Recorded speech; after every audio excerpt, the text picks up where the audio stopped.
Hello, everybody. Welcome to my channel. Good afternoon, good morning, good evening, good tomorrow, depending on what part of the world you are watching this from. Thank you for a walk on the geek side where we continue to look into the Silmarillion, and we are going a little bit further this time, as we are often want to do. And I am here with Skep. Hi, everybody. And the lovable Sage. Hello, loyal listeners. Or something. Grillin' Pirate Pete's been here for a while. Thank you for, being the first one there. I don't have a bell or anything just yet. I'm working on it. Very loyal. Yep. Anyway. Okay. If none of you guys have anything to say, I think I just want to go back and do some and just where did we end last time? Kind of thing. Let's see. Last time, well, we didn't make it to the Battle of the Flame like we wanted. I think we but I mean, we ended basically at the beginning of the construction of Gondolin and Nagothrond. Right. Turgon, the son of Fingolfin, was told by Ulmo to go find a hidden place because it would be necessary. That should make people worry. And also, it would sometimes someone might be needing that. Also, he said the same to Finrod, the son of Finarfin, who, after all, was not here, and he did the same. Again, Turgon went and found a hidden valley called Tumladen, which was basically a giant volcanic crater with a spike of rock in the middle, in which he started constructing the city of Gondolin, where to he would move his people eventually, while Finrod discovered some natural limestone caves on the river Narog, a tributary to the Sirion, that had been, those limestone caverns had been sort of expanded to a certain degree by the petty dwarfs of Beleriand, and he moved in there and started expanding them with his elves. Now, if anyone doesn't know what petty dwarfs is, it's mostly because we haven't mentioned them yet.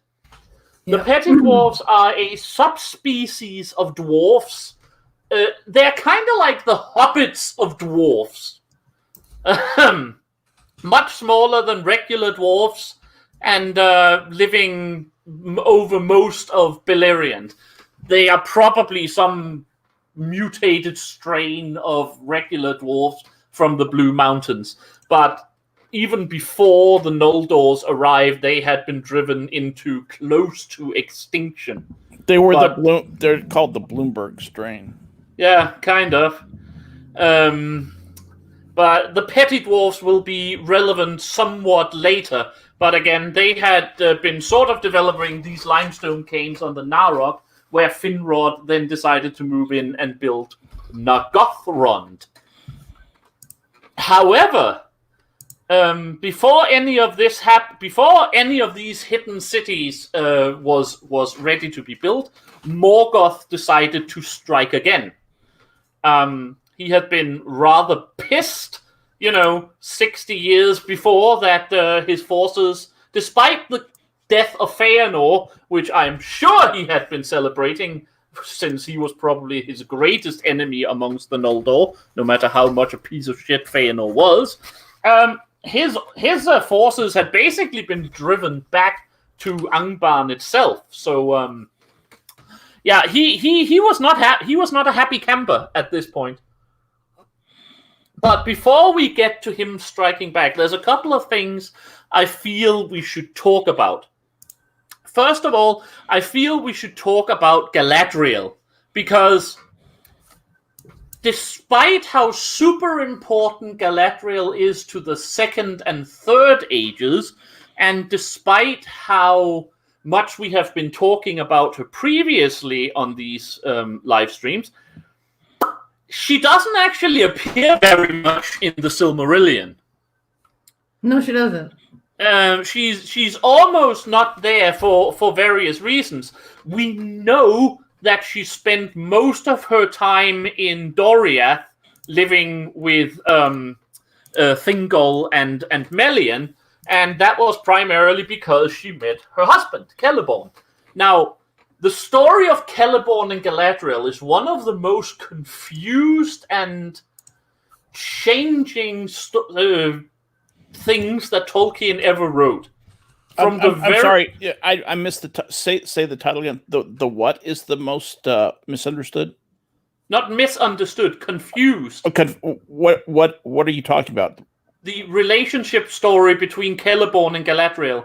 Oh yes, thank you. Okay, yes. I, for some reason it just blanked out. That's my. I'm sorry, my it's not a problem. It's my internet. Yeah. Tolkien changed his mind about where they met, how long they were married, and what they were doing about 19 times. Or something like that. It was tremendously... there were tremendous changes. Although, admittedly, most of these took place regarding their actions in the Second Age. However, even regarding just how they met, was Celeborn... The most general story that I prefer goes that he was a kinsman of Thingol, probably a nephew of Thingol or something like that, who lived with him in Doriath and who met Galadriel probably at the Feast of Reunion that, as we mentioned last time, the Noldor and the Sindar held after the return of the Noldor. My best guess is that is what would make most sense, that she met Celeborn there and moved and fell in love with him and moved with him to Doriath and basically spent most of the First Age there, because she is rarely mentioned. Again, like I said, in the narrative. Another possibility that Tolkien played with is that they were actually married already back in Valinor, and he was still a kinsman of Thingol, but that he had actually been living with Ulve in Swanhaven, and Galadriel might have saved him from the kinslaying or whatever. There's a lot of weird situation here, but the point is that Celeborn, of course, being Galadriel's husband, showing up in the Lord of the Rings as king of Lothlorien. It's worth mentioning, by the way. This is a minor detail. You don't get a lot of that sense, but actually, in the Lord of the Rings, Celeborn is the ruler of Lothlorien, yes, not Galadriel. Yes, thank you. I don't think a lot of people actually caught that one. No, and a lot of people, in the zeal to make a star out of Galadriel in the motion picture, also, pushed it that way. That everybody thought that, well, he was like this kind of, hanger-on, and she was the real star of the show. But in point of fact, he ruled Lothlorien. Yeah, he was the king of Now, that is not to diminish Galadriel, like we have said before. Not at all. You know what I meant. She was... Yeah, I know exactly what you mean. Galadriel was the greatest of the female elves, or at least the greatest of the female Noldor. Her importance, again, both in the story and everything else, she was far more than Celeborn. She was a... founding member of the White Council, etc., She was a player in a number of very important things. Her influence can hardly be understated, but she was not actually the ruler of Lothlorien. That was always Celeborn. It's just a pet peeve of mine and yours that I can hear, that Celeborn is underestimated as a character because he tends to be overshadowed by Galadriel. He doesn't get his due as a character. That's exactly right. And if you ask most people, even people who, haunt stuff like one wiki to rule them all, they will, who was in charge of Lothlorien? Oh, Galadriel. Nope. Half of them don't even know Celeborn's name. Nope. I mean, I am certain they basically ruled together. Sure. It's not like Galadriel was just sitting around, twiddling her thumbs inside the country. But no, women allow men to be in charge. Basically. It's as old as human. I am certain that he wouldn't do anything that Galadriel didn't like, if nothing else, because they actually seem to have had a really loving and happy relationship. I think Celeborn is the luckiest guy in all of the Lord of the Rings With the possible exception of a certain human starting with B that we're going to be chatting about probably maybe later today, possibly next time, I tend to agree with you.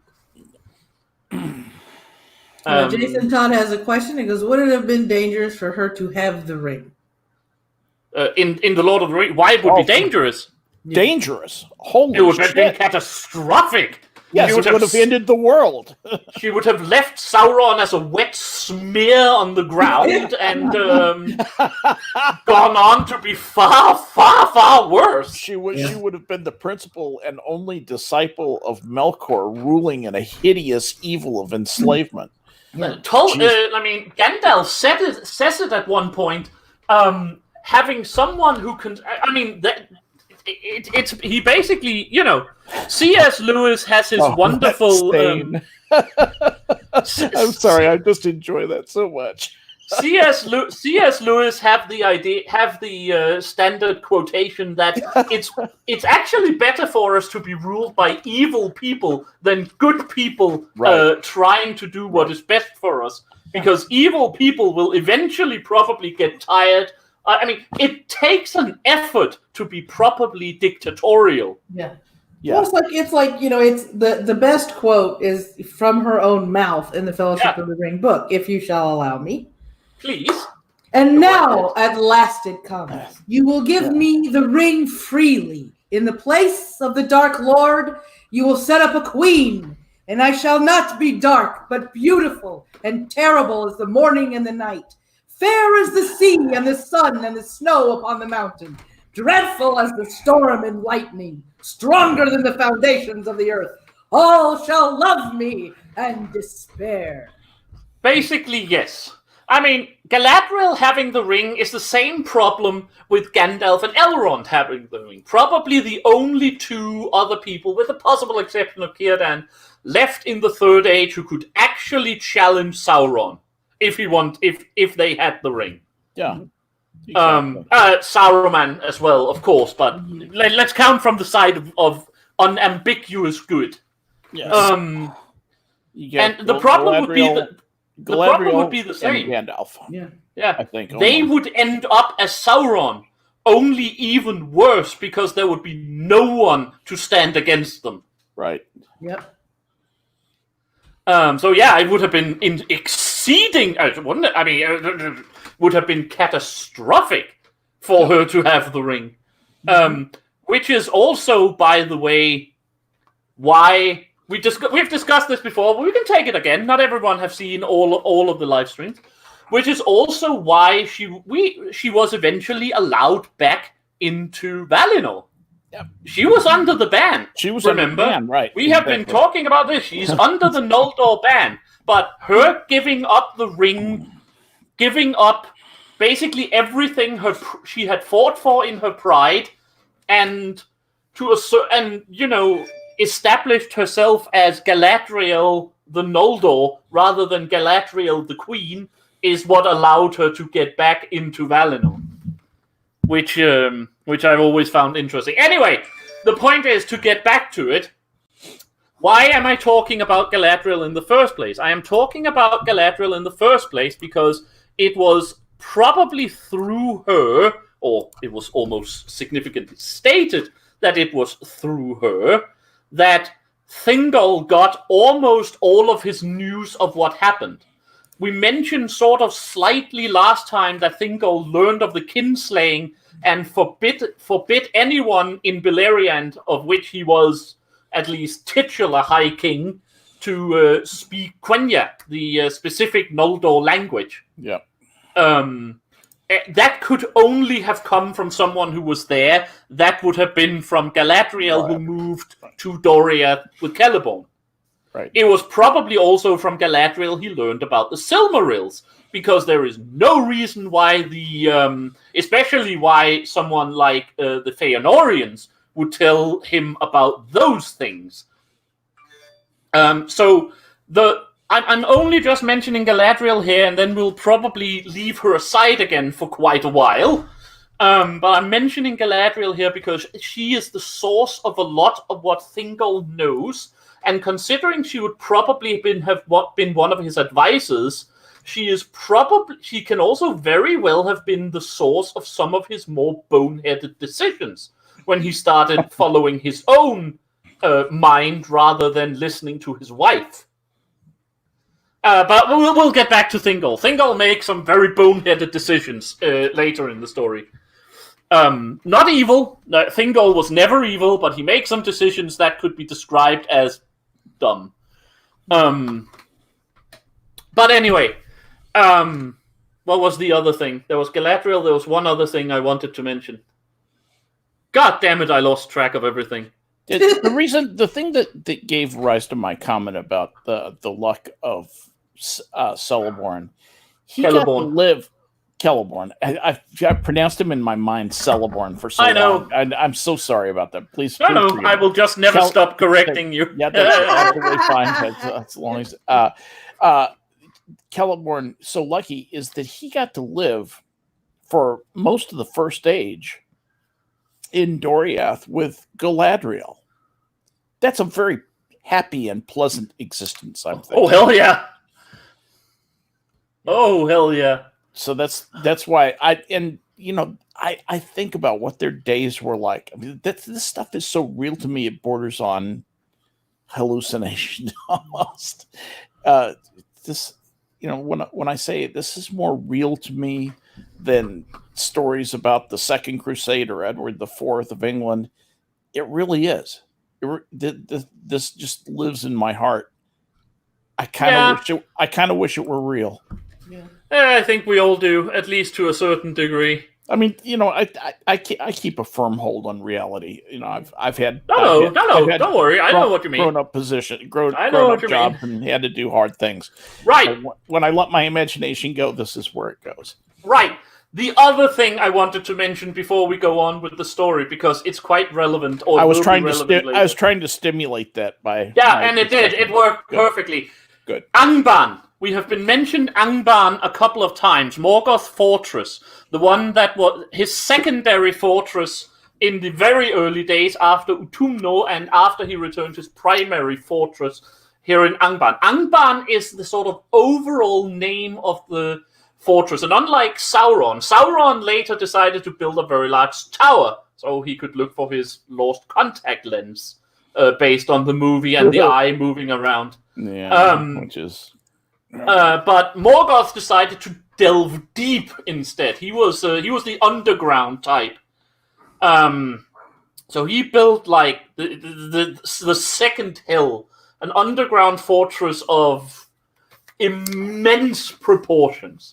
I mean, this is literally an archangel or Satan himself digging out hell from Earth itself. So you can imagine how big, deep, and absolutely awful it is. We're talking underground golf courses could have been. Yeah, at the very least. Yes. What I wanted to mention, however, what we haven't mentioned is Thangorodrim. Thangorodrim will be used immensely, and that was something that was placed above the gate of Angband. It was a triple cone volcano, which was, at its time, the single largest mountain in the world. Right. A triple cone volcano, we're talking 10 kilometers tall, or something like that. That was what Maedhros was hung on from his wrist when he was caught in the last episode. But it's worth mentioning that Thangorodrim was not actually, it wasn't a basalt volcano or granite volcano as it would be in our world. It was basically a gigantic slag pile. So while it was solid enough in places, just because of its size, it was, again, basically... There is some evidence that Thangorodrim might have been originally built from the leftovers of Morgoth forges. Just all of the slag being built up until it forms this ginormous triple cone volcano. Slag pile. Yeah. Slag pile that the lava then comes out of. I never thought of that. from the very depths of the earth that Morgoth probably brought up to use for his forges. I like that. My best guess is that's where Sauron got the idea to use Mount Doom as a power source later. Yeah. Anyway, I just wanted to mention Thangorudrim and the triple volcano because it is going to be relevant later, or at least it's going to be mentioned later. And the only thing I was going to say about the triple volcano was its symbolic similarity, in my opinion, to Mount Doom. Yeah, no, definitely. Like I said, I just think it was artificially constructed. Agree. Anyway, I like that idea. I had not thought of that until you said that, but I really like that. 60 years after the Noldor got back to Beleriand, the hidden realms of Nargothrond and Gondolin is being built, but as a general rule, the Noldor is very firmly established in their homes, so to speak, with, as we mentioned last time, Fingolfin and his sons in Hithlum and Nevrast, the sons of Maedhros the sons of Feanor with Maedhros as their leader over around the hills of Himring over in the east, and the sons of Finarfin holding the center with Angrod and Aegnor in Dorthonion, a forested highland. Again, you can see Angband at the very top of this map when the map pops up for you guys, and Thangorudrim is like this enormous triple slack cone volcano above the mountain, or it's above the gate, nestled in there. Yeah. Mm-hmm. Anyway, 60 years, and Morgoth feels like it's time to do something. I have rebuilt my forces, and these goddamn elves are now going to get it. So he lets loose two great hosts of orcs, one passing down the pass of Sirion into western Beleriand, one passing over Ardgarland to pass through the passes around the hills of Himring into eastern Beleriand, and the primary host, the greatest of all of his orc forces, directly south into Dorthonion. The primary interest of this time is apparently that Morgoth had, to a certain degree, grown arrogant, because the only ones that are mentioned are orcs, probably with some wolf and troll support, but his more supernatural forces doesn't seem to have played that great a part in this particular thing, and that came back to haunt him, because what we are going to be dealing with now is the Daegor Aglareb, the glorious battle. Since the elves named all of the battles, you can imagine that the one they called the glorious battle is probably not the one that is their greatest defeat. So, yes, well said.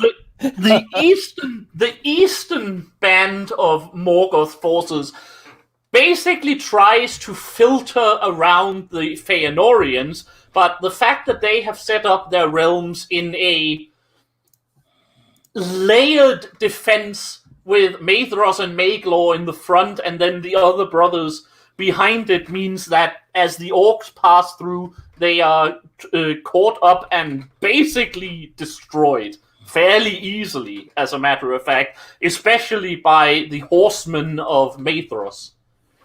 In the west, Fingolfin's forces harry the orcs going down south, and while Thingol doesn't want to participate in this particular battle, and the Green Elves, as always, don't participate in any battles after they lost their kings in the first ones, Círdan and his forces from the coasts basically meets that particular orc horde and wipes it out.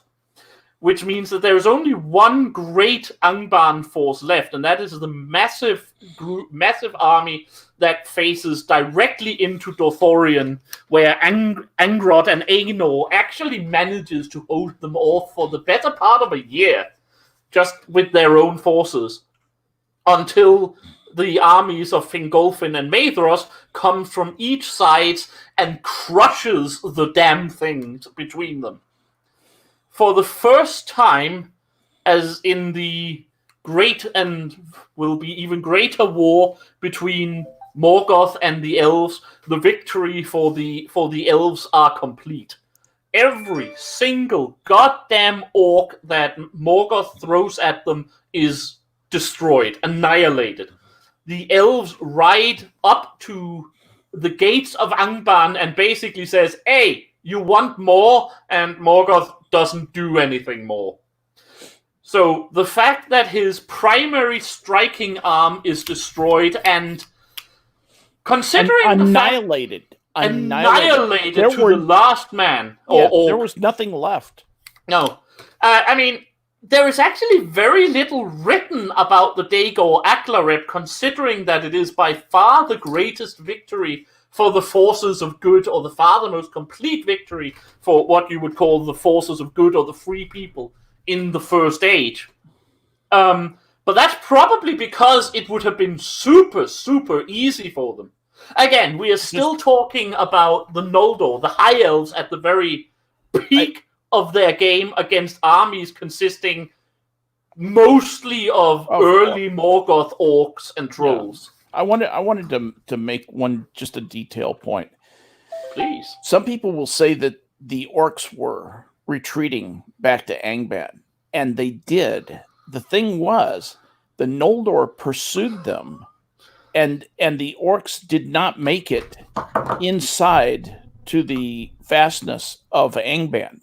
They were destroyed on the road by the Noldor. The Noldor pursued the retreat and killed them.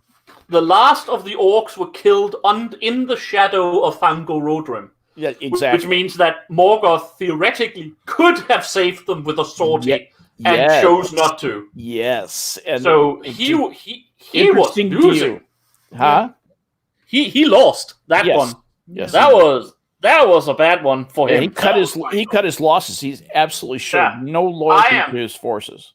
Absolutely. I mean, again, it's Morgoth. There are more orcs where they come from. Yes, there will always be more orcs where they come from. He but used them like toilet paper. Point still remains that he got spanked, or his forces got spanked, like badly. And what it did is allowing the beginning of the siege of Angband. The siege of Angband is a 400-year-long siege. Cold War. It's a Cold War, basically. It's a Cold War siege of Angband, where Morgoth forces, except for a few times we're going to mention, basically didn't leave Angband. Yep. They stayed. The gates of hell stayed closed, and the elves patrolled with archers and horsemen, rode across Ardgarlan, the great plain just below the Iron Mountains, and where Angband was placed, and Morgoth could do nothing about it. This was the moment where the elves thought they could actually win this one. I am certain that up until now, most of them, with the possible exception of the most fanatical Feanorians, had realized that the Valar was probably right. They were in bad shape to defeat Morgoth. He was an Ainur, the most powerful, and he had some rather powerful allies on his side. But after this, with the siege of Angband and with the destruction of the Orc host in the glorious battle, they chose to believe that some of them might have chosen to believe they could at least have a chance. So, a couple of things happens after this battle, namely the building of various fortresses to keep a watch over Thangorodrim on the Ardgarlan, in the Dothonian highlands, and so on, but most importantly for the later story. Again, Maddie? Yep. Can you, on the current map, try to find the fens of Serek and Gondolin, and then follow the line of Sirion below, down from it? The top left side of the... because right in the middle of that is the Tull Sirion, in the narrowest part of the pass between the mountains of Hithlum and the surrounding mountains of what would become Gondolin, even though no one knows where that is, not even the other elves. In the narrowest part of that, where the Sirion was moving, there was an island in the middle of the river. The island of Tull Sirion, which basically means the island of Sirion. It's Elvish. It's actually marked on that map. It's absolutely marked on the map before. It's just it's a very if you go back to the map before there, and you can see it. If you can find Gondolin, then just above Gondolin is mentioned the Ecoria, the surrounding mountains, the encircling mountains. Go left from that, and you'll find Tull Sirion. Right there. Okay. Right there. There you go. What is interesting about Tull Sirion is that on that, Finrod, who was basically ruling the plains of Western, and responsible for that particular bit of defense against Morgoth, built a great fortress watchtower by the name of Minas Tirith.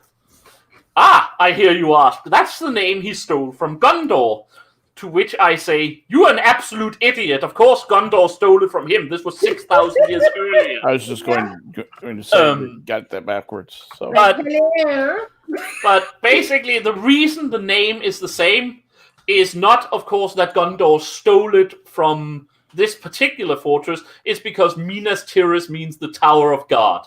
It was a great fortress watchtower designed to defend this pass down into Beleriand, where Morgoth have sent his forces now 3 times in the early years. Minas Tirith was renamed Minas Tirith.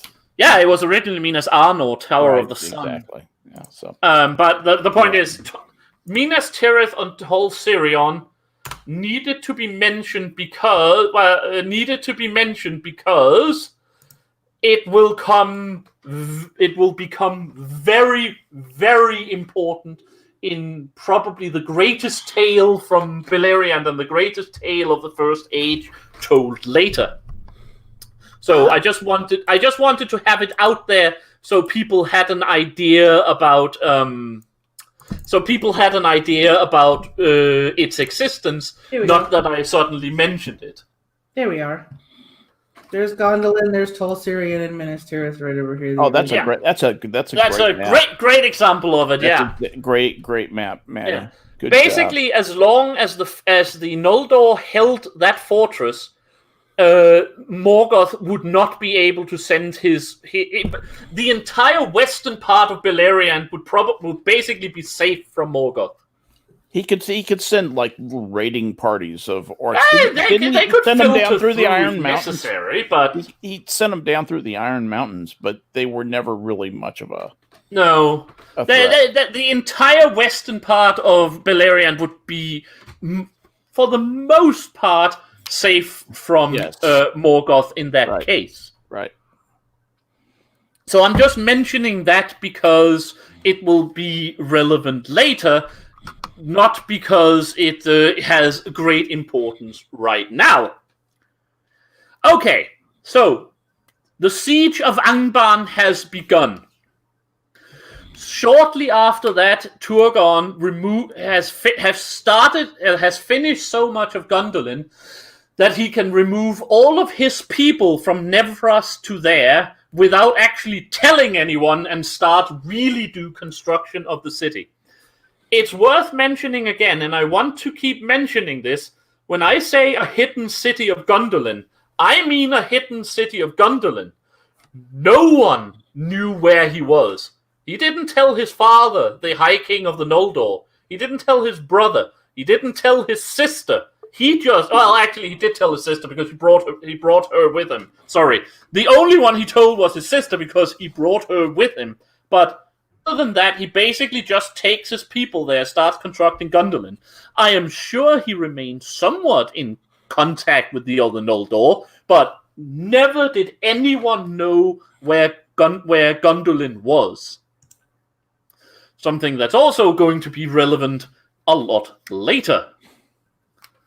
After that, actually not terribly much happens for about 100 years. Nagoth, I forgot to mention, Finrod built Tol Sirion. The person he puts in charge of it is his brother Orodreth. Orodreth is going to be slightly relevant later, so I just wanted to get him in out there, but he is in charge of the fortress of Tol Sirion for now. Again, after that, not a lot of things happen for about 100 years. The siege of Angband is tight. Morgoth is quiescent. The elves are building up their realms, probably building up fortresses, small villages and towns and so on that we simply don't hear about in the later stories, because they are completely irrelevant.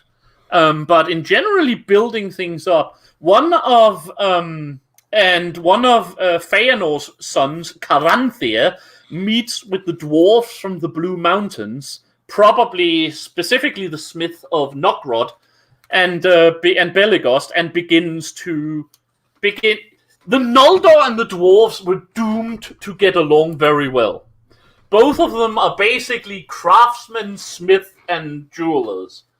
So, as much as I am certain the dwarves from time to time would be annoyed by the just natural... I don't even know if the word arrogance is the right one to use, but we're talking about Feanorians here, so probably.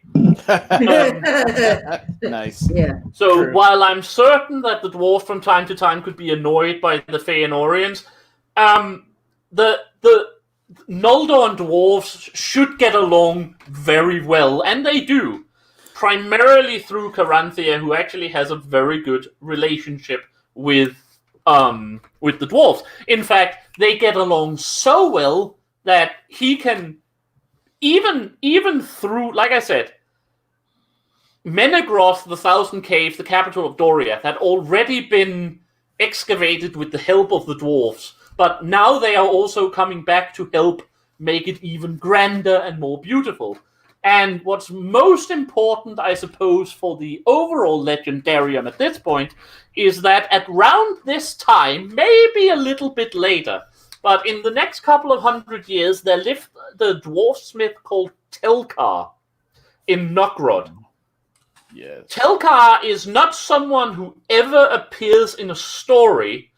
My best, whether or not he is the king of Nogrod, or whether or not he is simply a great mastersmith, is unknown.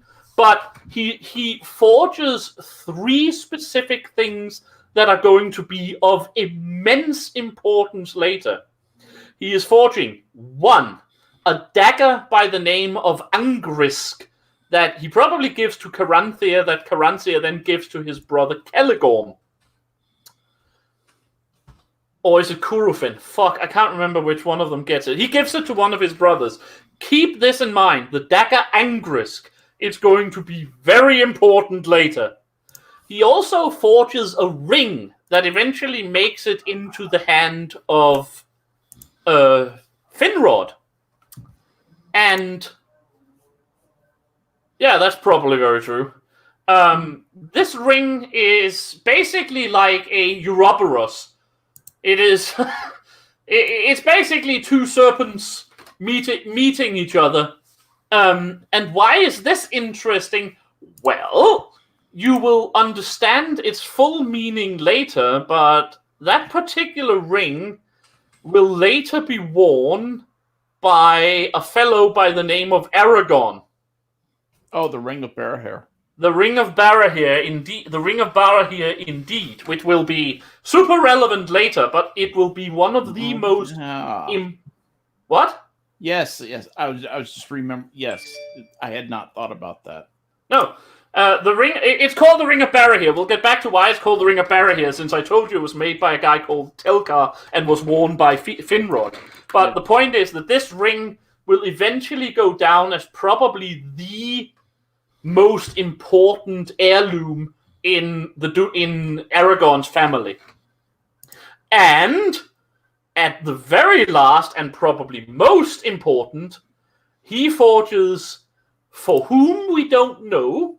We don't even know who gets the damn blade, but he forges a sword that is called Narsil. Mm-hmm. And if I need to tell you that the story of the blade of Narsil, then you haven't been listening to these live stream. And in that case, I am very disappointed in you all. But we told you there'd be a quiz and you're not even paying attention. Yeah, please go back to Angrisk. That was the knife made by Telcor, and born by Curafin. Yeah, it was Curafin that had it. But that was the same knife that Baron used to cut the Silmaril, right? That is why I didn't say that, because I wanted to leave that to the story when we actually get to Baron and Luthien. Okay, I just wanted to throw the dagger out there so people knew what it was. All right. No, it's fine. It's fine. I am just trying not to do too many jumps forward. Yeah, but I mean, shutting up. No, please. If you want to get it done now, we can do it now. I wanted to make sure that I thought it was the same knife. Yeah, it's definitely the same knife. That's why it's relevant. Okay. Anyway, he makes this Angrisk. When we get to a person named Baron, you will hear more about it. Actually, I think you will hear more about it from Skep, because I feel like he should tell that story. Oh. Anyway, he also I like that Grill Pie repeat. Spoilers. Spoiler alert. Anyway, he also makes Narsil. Narsil is the sword of Elendil, who is, of course, later then reforged as Aragorn's sword in The Lord of the Rings. He renames it Anduril, but originally it was Narsil. It was the shards of Narsil that was used to cut the ring from Sauron's hand. And if you actually read the book, it was probably Narsil as such that killed the bastard back at the end of the Second Age. But how...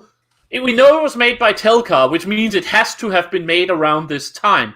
But how the sword made it to Numenor, how it got into the hands of the Earls of Anduin, and how it got to Elendil, no one knows. No one is told. I have my personal theory, but until we've gotten a bit further, I think we will have to leave that. My personal guess is that it eventually made itself to Doriath. It's one of the things Elving brought into her marriage with Arendelle. But again, possible details. Anyway, again, that is just to give you a sort of bear the name Angrisk the knife in mind, and bear the name the Ring of Barahir in mind, even though you have no idea what they exist for.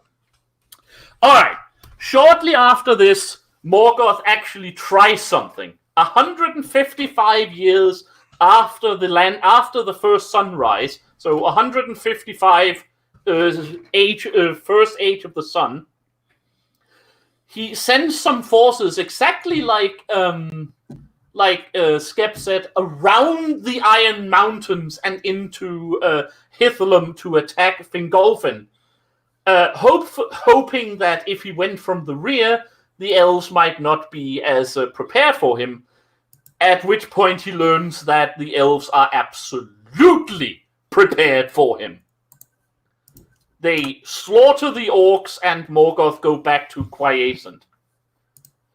And this is another 100 years pass, so we are now in 260 year first age. I realize we have skipped over those 200 years really, really quickly, but again, nothing actually happens either in the story or just in, nothing actually happens at this point. You can imagine that Gondor and Nargothrond has been completed at this point. I am sure you can imagine, like I said, various elven kingdoms spreading out, breeding, creating new villages and cities, even if we don't necessarily know of them. But nothing really happens. However, in 260, I'm tempted to say AD, but in 260, First Age, the Noldor get their first warning that the Noldor at the same time get their first warning that they need to be careful, while also giving Morgoth another black eye. Because Morgoth, having realized 100 years before that his orcs and trolls are not going to deal with things by themselves, and he doesn't have enough Balrogs for them to deal with it, he needs something else. Never enough Balrogs when you need them. Never enough Balrogs when you need them. So he starts working on a project. How he did it, no one bloody knows. But it's Morgoth. He is the most powerful of all the Ainu, and he's basically Satan and an archangel. So in 260, 200 years after the glorious battle, Glaurung bursts from his pen, breaks down the gates of Angband, and bursts into the Ardgarlan on a rampage. Now, who is Glaurung, you ask? Glaurung is the first dragon. Father of the dragons. The father of the dragons. Now, he is not a flyable fellow. He can't fly. He is a wingless fire drake. He's a wingless fire drake. I mean, basically, he's kind of like Fafnir in the old Germanic legends. He is a great serpent that, crawls and slithers with great magic in his eye and voice and fire breath. Can I say a little bit about Glaurung here? Please do.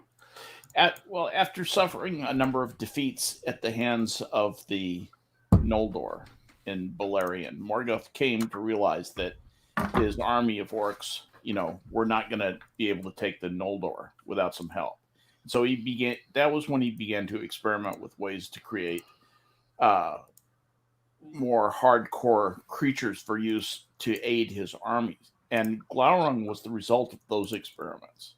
After a century of brooding and growing in the dark pits of Angband, that was when Glaurung emerged in, I have First Age 260, I think that's right, and attacked the elves, maintaining the siege of Angband.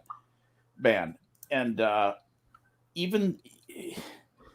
even without his wings, this was just an absolutely terrifying being.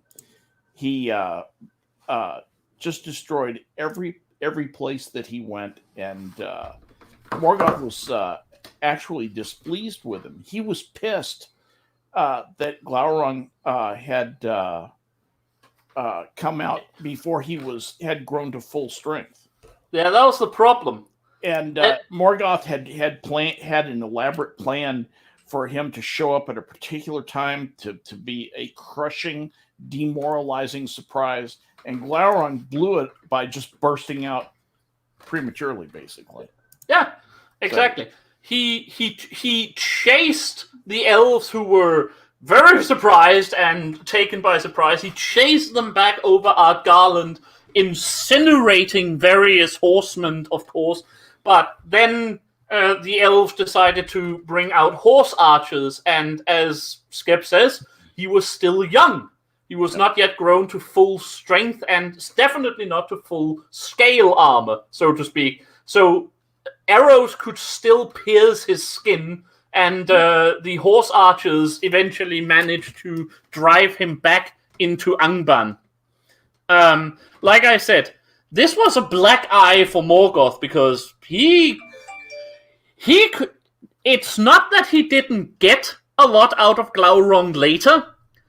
Probably he got more out of Glaurung than any other of his servants. Oh, they broke the siege of Angband. Yeah. But it could have been, if the elves hadn't realized that the damn thing existed, it could have been catastrophic, especially if he had been allowed to breed somehow. Yes.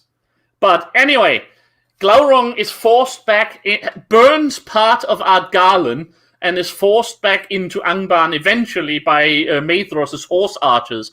And here we begin the long peace. I've already mentioned we basically skipped 200 years, but like I said, there was the orc attack from Lamoth. For another 200 years from this moment, Morgoth doesn't open the gates of Angband. Nothing happens. It's like he's not even there. If it wasn't because the Slag volcano kept erupting, the elves would not even know he was there. So what this gives is, of course, another chance for the elves to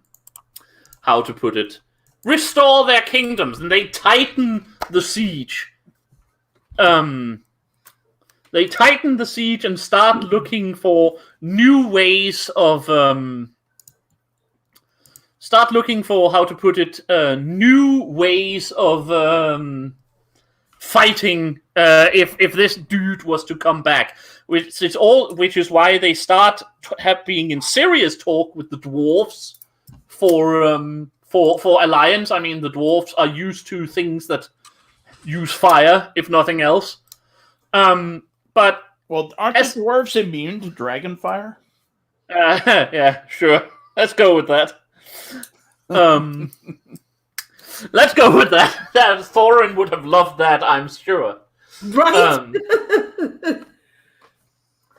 However, another 50 years pass while the elves are sort of tightening their leaguer and discussing, was that all he had?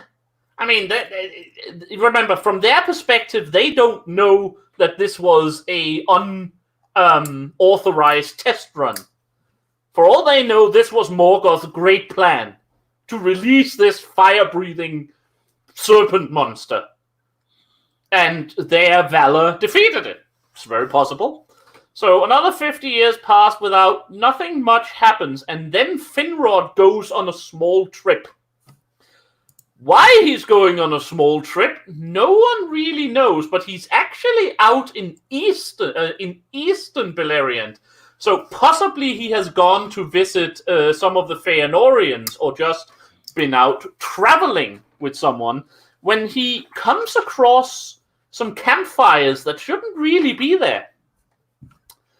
There are campfires around, and there are voices from those campfires, and those voices are not Orcish, and they are certainly not Elfish. They're a language he doesn't understand, and they are spoken by some uncouth, very, very not beautiful-looking beings who are at the same time obviously not orcs and doesn't seem particularly aggressive. So Finrod observes them and actually decides, these seem pretty cool. He observes them so long, he actually starts learning some of their language, because that's what elves can do, naturally. What else would it be? And what we're talking about here is naturally the first incursion, if you will, of men, humans, into Beleriand. We're going to come back to this moment because it's super important. Like, again, you have no idea how important this moment is, but we need to go back a little while. This is the year 310, Third Age. Third Age. First Age. Tim, you're an idiot. 310. 300 Danes. Seth, I hate you. 310 First Age. Now, men was first awoken with the first sunrise 310 years earlier. The real difference between men and elves, and yes, the elves have certain inborn abilities, powers, and qualities that men don't. But the primary difference between men and elves was that when men awoke in far-off Hildorian, there was no Valar coming to meet them. The Valar was stuck, if you will, in Valinor and had no intention of coming out after the destruction of the trees and the rebellion of the Noldor. So there was no Valar to bid the men welcome as Orome had bid the elves welcome.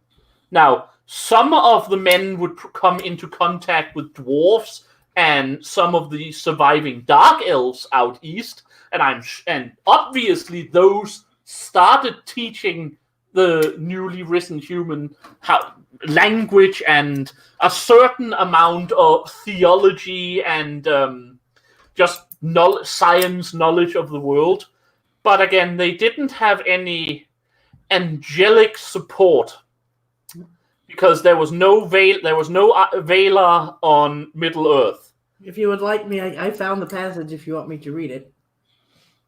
Please do. I was about to say, except there was. I'll let you get to it, but first, okay. Except there was no Valar to help them, but that doesn't mean there wasn't any Valar in Middle Earth. Because there was one sitting up north in his fortress, being very pissed at a bunch of elves and always looking for new servants and followers. Please go ahead, Maddie. Okay. To Hildorian there came no Valar, to guide men or to summon them to dwell in Valinor. And men have feared the Valar rather than loved them, and have not understood the purposes of the powers, being at variance with them and at strife with the world. Ulmo nonetheless took thought for them, aiding the counsel and will of Manvate, and his messages came often to them by stream and flood. But they have not skill in such matters, and still less had they in those days before they had mingled with the elves. Therefore they loved the waters, and their hearts were stirred, but they understood not the messages. Yet it is told that ere long they met dark elves in many places, and were befriended by them, and men became the companions and disciples of their childhood of these ancient folk, wanderers of the elven race, who never set out upon the paths to Valinor, and never knew of the Valar, only as rumor and a distant name. Morgoth had then not long come back into Middle-earth, and his power went not far abroad, and was moreover checked by the sudden coming of great light. There was little peril in the lands and hills, and their new things, devised long ages in the thought of Yavanna, and sown as seed in the dark, came at last to their budding and their bloom. West, north, and south the children of men spread and wandered, and their joy was the joy of the morning before the dew is dry, when every leaf is green. Correct. However, the thing about Morgoth not having reach over there eventually stopped being the case. And while he would not be able to send magnificent forces over there, he was certainly able to extend either by design, although he would certainly know about the men or humans, if not by design, then at least by just his will to extend over there. So eventually there was strife among the humans as evil rulers rose to control the tribes. However, a few of the tribes, so being under Morgoth inspired rulers' authority, had still heard from the Dark Elves, the Moriquendi, about the light in the west, the great light, the great gods of the west, where their own people have gone so very long before. I need to remind you guys that from the elves left the very eastern dark elves there until men awoke, we are talking something close to, I think, 60,000 years, or 30,000 years, between 30 and 60,000 years. So, yeah, it was a long time. Even if, I mean, who knows how many of the original Moriquendi or Avari had actually survived over there? God, no one knows. But anyway, those tribes eventually started migrating west to find the ocean and the light beyond it. A lot of them, of course, left people on the way. This is why this is how, for instance, the Rohirrim was originally. The Rohirrim was related to the Númenóreans, the Gondorians, but it was this way exactly. Some of the ancestors of the humans eventually coming into Beleriand and becoming the Númenóreans had stayed in the Anduin Valley and become the Northmen who would eventually become the Rohirrim.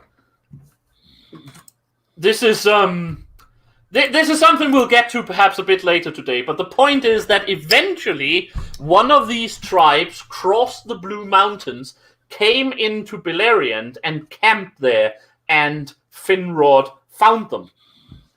And eventually, because this is what elves do, he was filled with love for them.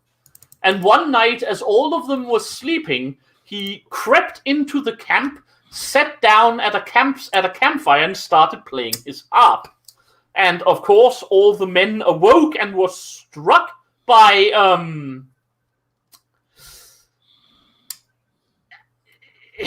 awe. I can't find a better word for it.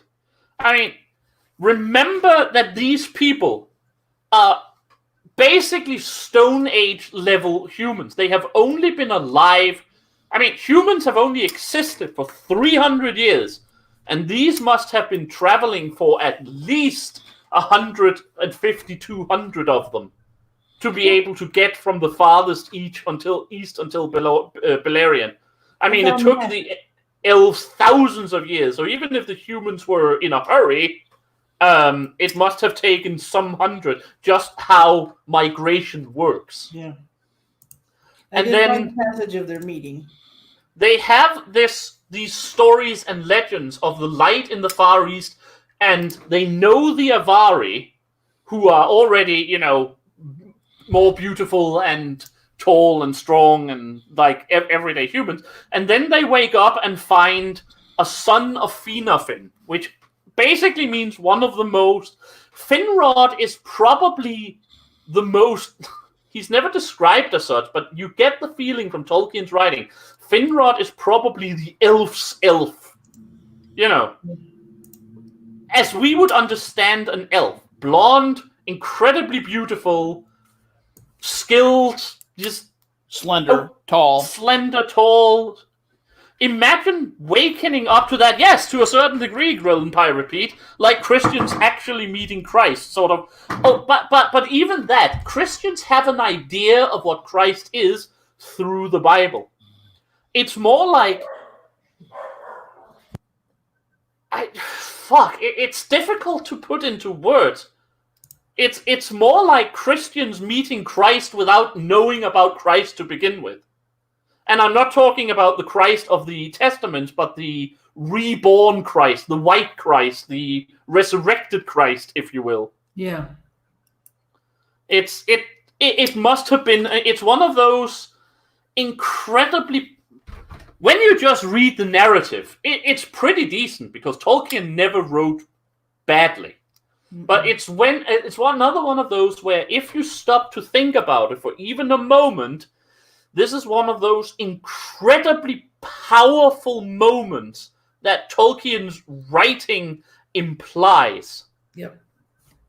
Just oh god, it must have been. Anyway, the humans were very, very happy with the situation, and their leader, a fellow by the name of Beor. Well, actually, his name was Balan, but he took the name Beor. That's how he is remembered, so that's what I'm going to call him. Yeah, actually, Grillnpie, that's a good thing. The first time Adam heard the voice of God is not a bad comparison. Yeah, Beor. Beor is currently on screen. He was their leader, and he had a chat with Finrod and basically told him the whole backstory that I have just told him, and also that he was the leader of the first of the houses, or the first of the peoples. There were 3 great migration groups coming. There was his group, which eventually developed into the House of Beor.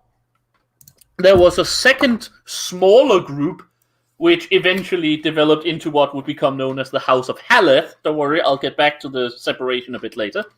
And there was a third, the greatest of them all in numbers, led by a fellow by the name of Marak, although that particular grouping would later be known as the House of Hador. Yeah. But Beor basically was like, can I come work for you because you seem awesome? And Finrod was like, sure, that'll be super cool. You come with me. So Beor basically left his people, had been the ruler of his group, but basically left and went to serve with Feanor for the rest of his life. His son became the rulers of the Bayanorians, the House of Beor. Well, Beor was the he was Adam, ultimate grandfather of like Baron and Turin and Arendelle and Tuor and all their sons. He is incredibly important for his followers. Yes, absolutely. There you go. But very much an Adam-like character. I love. Yeah, absolutely. And it was through the alliance of Beor and Finrod. I mean, men are at this time less than the elves. There is absolutely no doubt about it in inherent nature. But that doesn't mean that elves aren't, or men aren't powerful and strong, and they can definitely take on a bunch of orcs if necessary. So the elves are now in their ascendancy, though. Yeah, definitely. So now the elves are strengthened by the arrival of the humans, who, through the House of Beor, allies with the elves. If over the next couple of years, the other tribes enter into Beleriand, and of course also starts allying with the elves and adds to their strength against Morgoth. So, and the elves saw that this was well.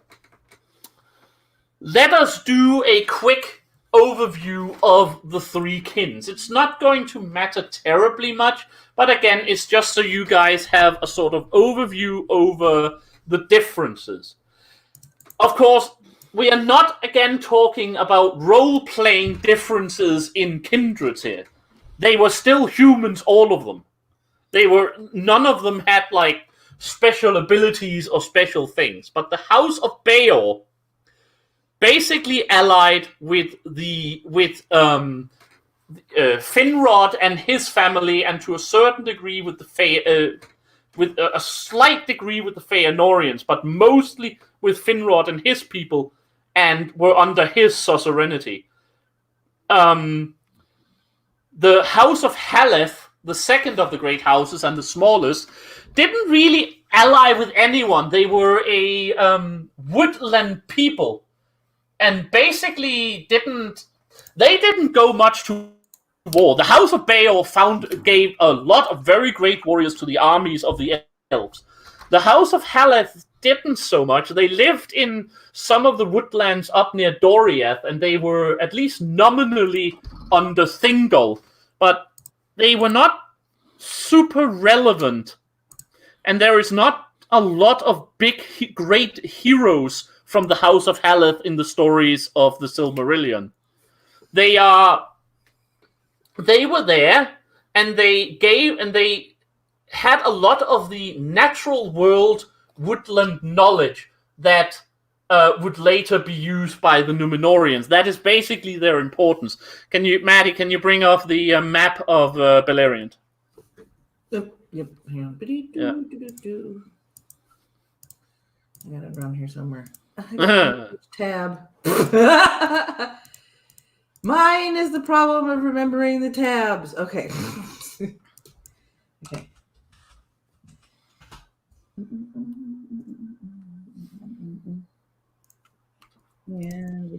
Anyway, I'll keep talking in the meantime. The House of Haleth is the lead. Yeah, there we go. If you take Doriath, to the left of Doriath, there's a little bit of woodland sort of sticking out between the Sirion and another river, where I can't remember which one it is. That is where the House of Haleth lived. And of course, they helped guard that area from any marauding orcs that would make it through Tol Sirion. Not that it happened because we were in the Long Peace, but that was where the House of Haleth lived. And finally, there was the House of Hador. At this point, led by Marak. For some reason, the House of Marak was apparently so unimportant a leader that it was one of his descendants that gave the name to the whole thing. Hador the Golden-Haired. In other words, he was blonde, as you can imagine. These people basically traveled further than anyone else because they allied with Fingolfin and was actually given an area of Hithlum called Dor Lumin as their personal kingdom. The House of Hador delivered the greatest amounts of great leaders and heroes in the First Age of all humans. Almost all of the people you're going to hear about when we're talking about humans are going to be from the House of Hador, except for the greatest of the human heroes, who was from the House of Beor. But pay attention to the House of Hador. They are going to be exceedingly important later. However, for now, it is enough to know that these three groups had entered into Beleriand and made alliances with the elves that was there. The House of Hador or Marak with Fingolfin and his people in Hithlum, the House of Beor with Finrod and his people in Nagothrond, and the House of Haleth to a certain level with Thingol in Doriath. And of course, for the next years, more and more people was born. This must probably have been an interesting situation for the elves at the time, because holy crap, these people can breed. You have to remember that elves, because of their long lives and because of their incredibly monogamous nature, don't really have that many children. Feanor, the early generation had quite a few more than anyone we hear about after that. And Feanor, with his 7 sons, are spectacularly abnormal. And these humans, once they had been there for about 50 years, one must guess that they would probably have close to maybe, I mean, you know, we all know how quickly humans breed under the right circumstances. Yeah. So whether or not they had doubled in population or whatever, they had certainly increased. Which, again, it was weird for the elves, but at the same time was super good. More people to throw at Morgoth if he was going to try something. More cannon fodder! Oh, wait. Things are good. Okay. 2 things are going to happen then. They happened quite a few years in advance, but those are between them. But those are the next ones we have to deal with. There was dark elves in Beleriand. Not a lot of them, but there were a few. And one in particular, important one, was a dark elf craftsman living in his own little woodlands named Eol. And he's about to become rather important because in Gondolin, 200 years after its completion, the sister of Turgon, Aradel, is getting bored. Yeah. She is... I don't know how else to explain this, but she is getting bored with the whole situation. So, despite Turgon's wishes, he leaves Gondolin and wanders around for a while, and eventually she falls in with Eol and marries him. Right. And have a son called Maeglin. Again, for now, not a lot of these things happen, but remember the name. Aradel, the daughter of Fingolfin, the sister of Turgon and Fingon, basically leaves her brother in Gondolin and marries this dark elf Eol, who lives out in the woodlands outside of Doriath, probably with some connections, at least trade-wise, to... he lives there alone, by the way. He doesn't have a people. He lives there alone. But probably with some connections to the Feanorians. And they have a son called Maeglin. This is going to be relevant. Again, for a while, nothing much happens. And then in 355, First Age of the Sun, 45 years after Finrod had found him, Beor the Old dies at the age of, I think, 80. So even older than Skep, as incredible as it may sound. Mumble, mumble, mumble. That's impossible. I know, right? Shocking. This, of course, was another one of those. This is actually Tolkien. This is another one of those things that Tolkien would probably have written out more fully if he ever did do the Silmarillion as a coherent narrative. But this is another one of those very, very great moments, because this was something the elves had never seen in... Of course they had seen people die. A lot of their own people have died, and they have seen animals fall down, and they have seen leaves fall off trees and so on. But the death of a... I'm tempted to use the Lewisian word of now. I mean, embodied thinking creature. Up until then, the elves had only ever known immortals. Or at least very long-living beings like the dwarves, of whom they would have had very little contact. So, for all the elves knew, the very idea of growing old, decrepit, tired, and dying just from old age was... It must have been... Yeah, it was a completely foreign concept, and it must have been a spectacular shock when Beor died. Not that other humans hadn't died before, probably, but whether or not they had been in direct contact with the elves is up for discussion. It is mentioned that it was Beor's death was like, this is holy shit. What is going on? Oh boy, this is bad for the elves. That was probably the moment, more than anything else. That was probably the elves have always liked the idea of a static world because it fits their basically static nature within the circles. And of course, the elves in later days created the Three Rings basically to retard the passage of time and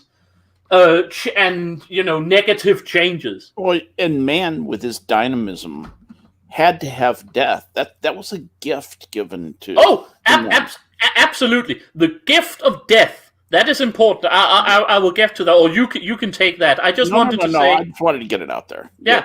I just wonder... I have always wondered if the death of Beor was basically the point where the elves started to wonder about the future of the world. That the world, despite the wars with Morgoth and so on, the world was not always going to be the static sort of world of theirs that they have known.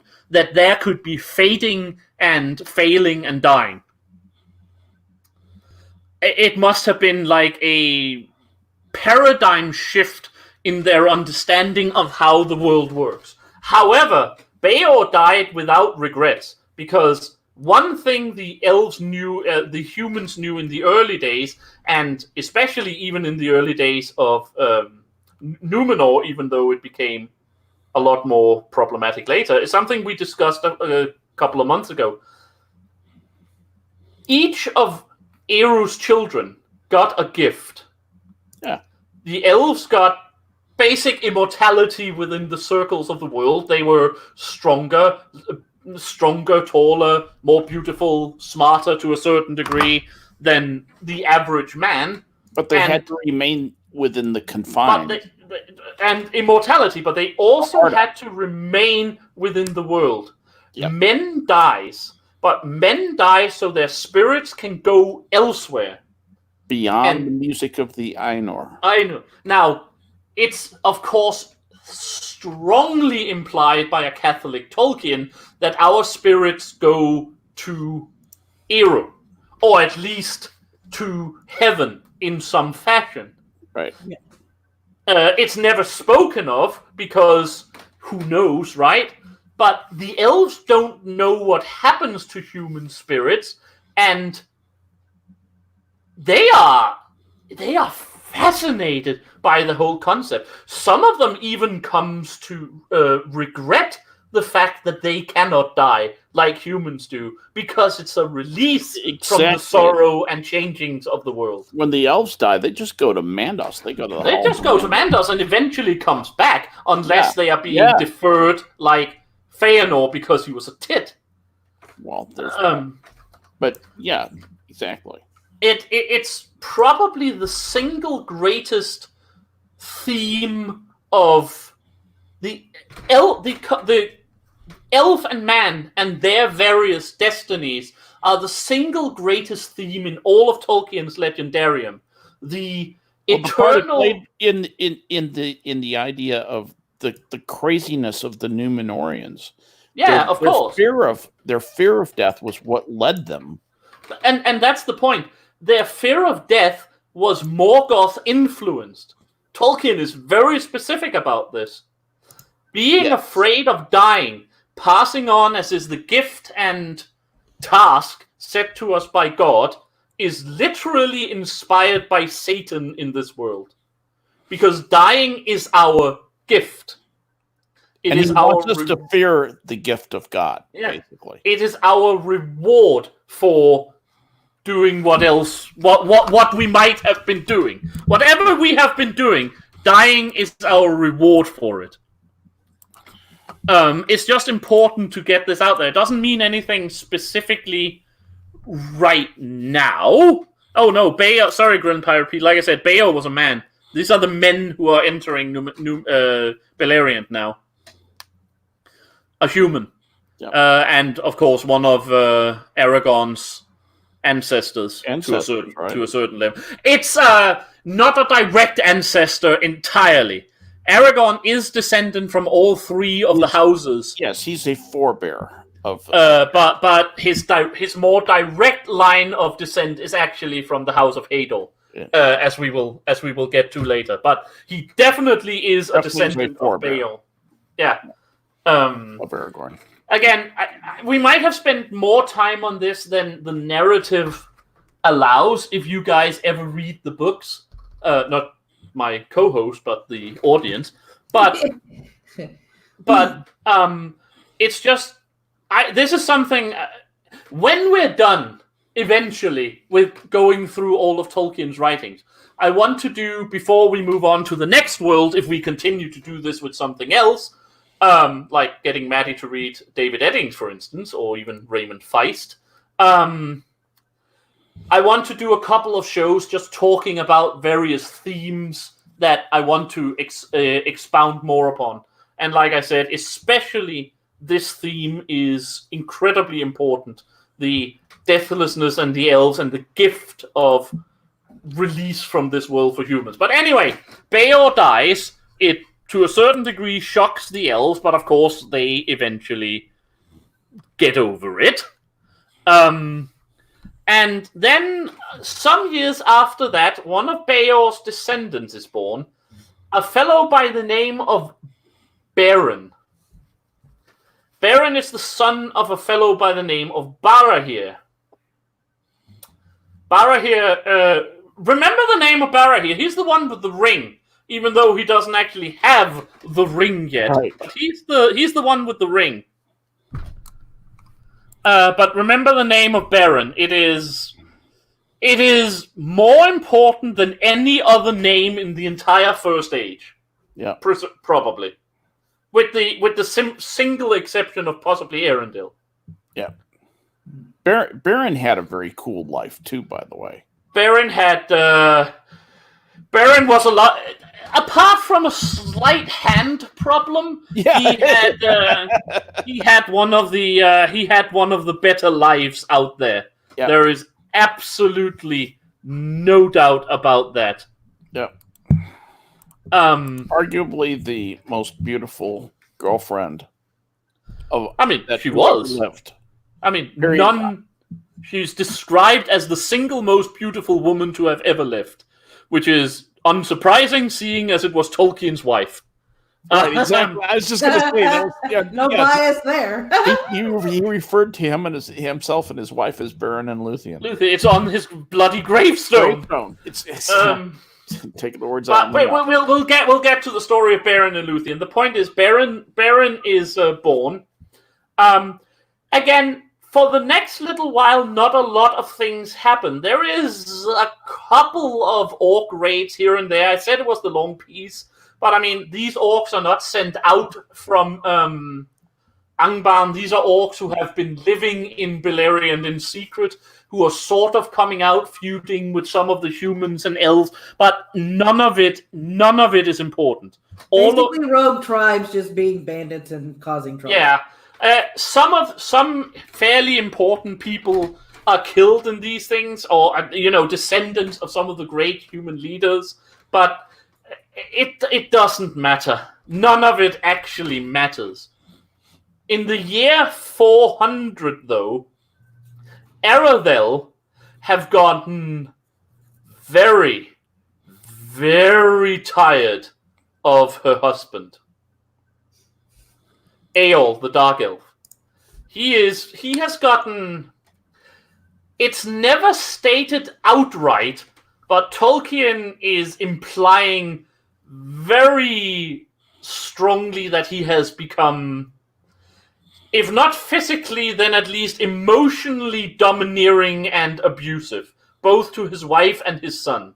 Yeah, very overbearing and very possessive. That was the thing that really hit me with this particular part of the book.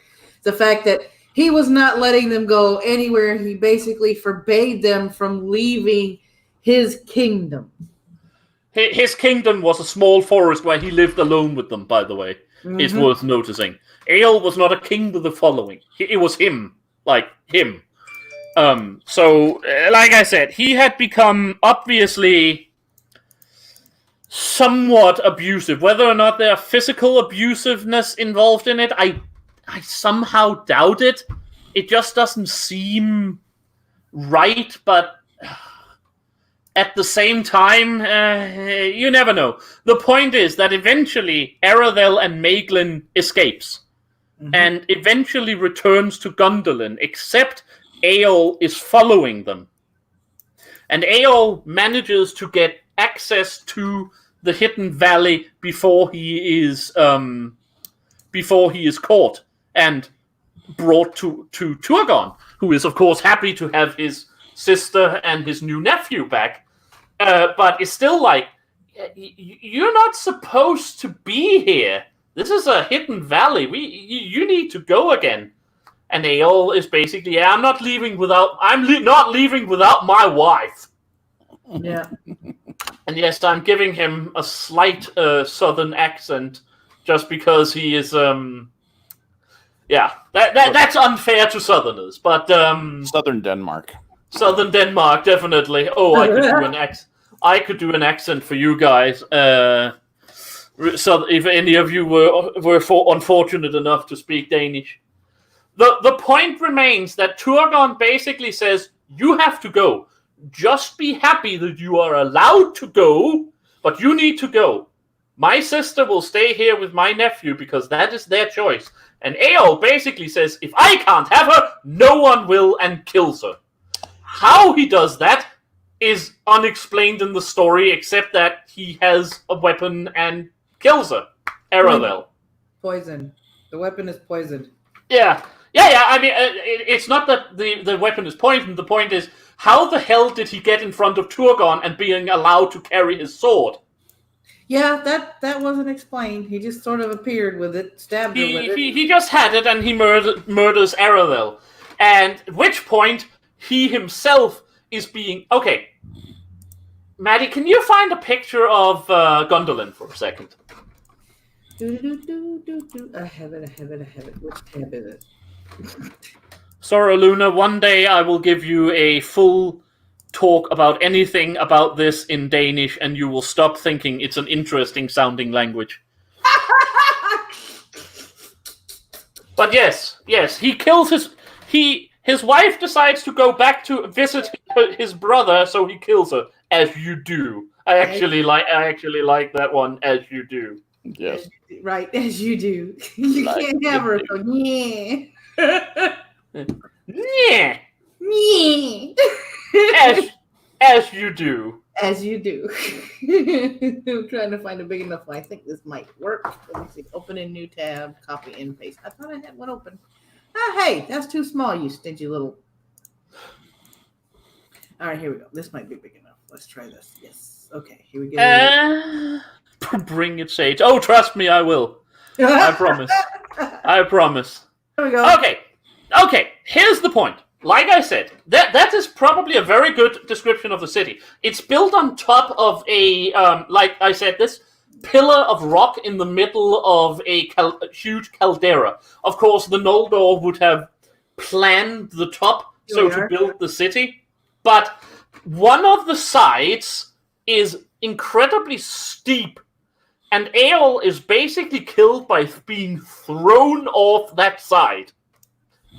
Not being executed. He is being executed, not by being, having his head chopped off, or being hung, or being whatever. They are literally taking him to the top of the city and throwing him close to, half a mile down in the valley. Defenestrating him, as it were. Did he deserve that? Well, he did kill his wife because she wanted to visit her family. So, to a certain degree, yes, he did. Yeah, I'm going to say yeah. I might have picked a less brutal method of execution, but I understand why Turgon was not in the mood to listen to pleas for mercy at this time, even if anyone had been willing to ask for it. It's a very efficient way of killing someone, though. Oh, absolutely. It disposes of the body at the same time and provides food for the vultures. It's very nice. I don't pity Eorl for a second. I pity the guy who has to go down and pick him up, because I sincerely doubt he's in one piece. No. The vultures will take care of that. Actually, the eagles will take care of it, because we all know that Thorondor and his eagles are living on the encircling mountains. Yeah, absolutely. Actually, if I didn't mention that time, this is a very good picture of Gondolin. And so you ask, how didn't Morgoth know where it was? He could just have flown a bat over and looked down. Well, they had to get through the great eagles. Thorondor, Gwahir, and all the others lived on those mountains, and anyone who got close got eagled. Yeah. And the eagles delighted in killing orcs. Yep. And any servant of Morgoth. Leaving aside the fact that there really wasn't any of the servants of Morgoth at this point. Right, but the point is, from the air, it was protected by the eagles. And remember, we're talking about Thorondor here. Who is, well, we talked about him last time. He's a big fella. He's a big guy. He's a chunky fella. But Maeglin, of course, is then taken into Turgon's household and eventually rises to a great position while falling in love with his cousin, Turgon's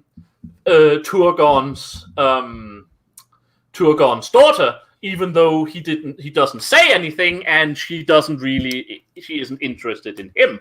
That will come back to play later. And at this point, like I said, a bunch of humans are being born and dying at this point. The entire first generation is now basically gone. So the current great leaders of men are Belegond of the house of Beor and his son, his son Barahir, and his son Baron. Yeah. And of course, oh god, sorry, I needed a drink of water. And on the house of Haleth, well, no one is really that important to be mentioned. On the house of Hador, the great leaders right now are Gondor and his son Galdor and his sons Húrin and Huor. And Hurin is hugely important. both of these people are hugely important, though Hurin more than anyone. Again, if any of you... I hope all of you are taking note, because there will be a short quiz before we go offline today. I was going to say, speaking of going offline, I'm going to have to go offline here shortly. So I was. This is why I'm looking leaving for a break point soon. I'm not leaving for a break point. I think we're leaving for a stop point. To be honest, we go on. That's what I mean. A stop point today. Yeah. So for today though.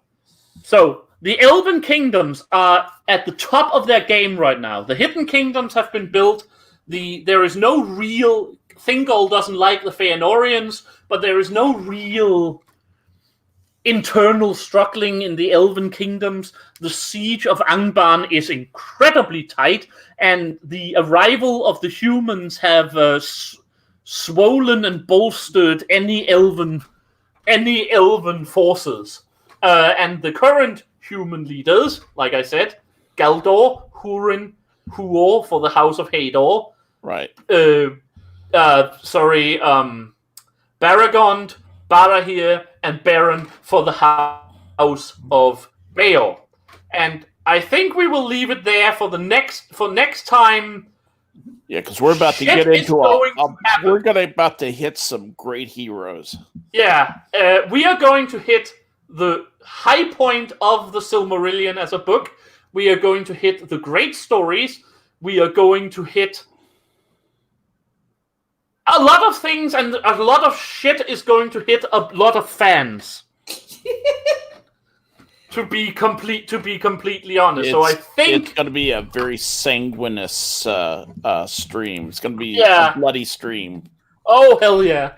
So I think we better leave it there. So yes, to the audience, if you have any quick questions before we all leave, I need to go cook dinner. Skep needs to do his stuff. Maddie needs to prepare for her things later. So if you have any questions, now is the time. If not, I am looking forward to you all handing in your essays on the current status of the Beleriand Kingdoms before the beginning of next stream next week.